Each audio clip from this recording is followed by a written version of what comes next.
Bismillahirrahmanirrahim. Assalamualaikum warahmatullahi wabarakatuh. Selamat bertemu kembali anak-anak.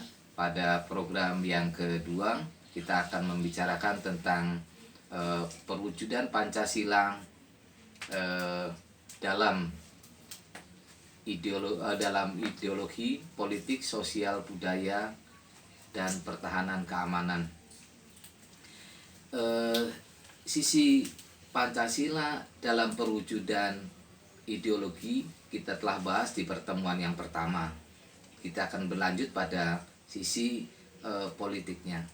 Bagaimana kita menerapkan Pancasila sebagai dasar negara dan sebagai sumber hukum dalam tatanan politik di Indonesia. Perlu kita ketahui, perubahan di masa reformasi di mana lembaga-lembaga negara sebagai perangkat penyelenggaraan negara itu mengalami banyak perubahan, mengakibatkan pandangan terhadap Pancasila berubah dalam tatanan kehidupan bernegara kita. Hal ini patut kita cermati, di mana Pancasila sebagai sumber hukum seharusnya berlaku pula dalam tatanan kehidupan berpolitik di Indonesia. Namun dalam prakteknya, nilai-nilai Pancasila yang luhur itu tidak serta-merta tercermin dalam kehidupan berpolitik bangsa Indonesia. Bisa kita katakan, misalkan dalam pemilihan umum, pemilihan kepala daerah maupun pemilihan presiden, itu terjadi perubahan yang sangat signifikan terhadap perubahan politik di Indonesia. Manakala hal-hal seperti itu kemudian banyak menimbulkan problema di masyarakat, hendaknya kita sekaligus para penyelenggara negara harus memiliki sensitif. Apakah kita harus meneruskan sistem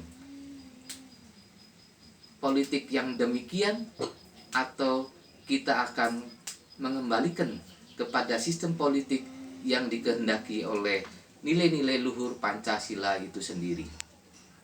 Yang kedua adalah bagaimana mewujudkan Pancasila dalam bidang ekonomi. Dalam bidang ekonomi, seperti kita ketahui, kita menganut pada pasal 33 Undang-Undang Dasar 1945, di mana sistem koperasi usaha bersama serta badan usaha milik negara selayaknya menguasai modal-modal produk-produk yang menguasai hajat hidup orang banyak dan dapat hasilnya untuk kemakmuran dan keadilan seluruh bangsa Indonesia. Hal seperti ini kita rasakan banyak, ada ekonomi mengalami penurunan karena banyaknya penguasaan ekonomi oleh kekuasaan hegemoni kekuasaan ekonomi asing, dan kita tidak bisa menjadi tuan di negeri sendiri dalam bidang ekonomi. Hendaknya kita evaluasi hal ini untuk kemakmuran bangsa Indonesia ke depan. Yang ketiga dalam bidang politik, ekonomi, sosial, budaya. Yang ketiga dalam bidang sosial budaya. Dalam sosial budaya ini juga kita mengalami banyak perubahan karena masuknya informasi yang begitu cepat, karena tumbuhnya informasi digital, penggunaan HP, gadget yang begitu luas mengakibatkan struktur sosial budaya masyarakat kita, kearifan budayanya mengalami pergeseran dari kearifan budaya lokal yang luhur berubah kepada nilai-nilai universal yang bersifat umum atau internasional. Tentu kita tidak menghendaki kita akan kehilangan jati diri dan ciri dari bangsa Indonesia itu sendiri.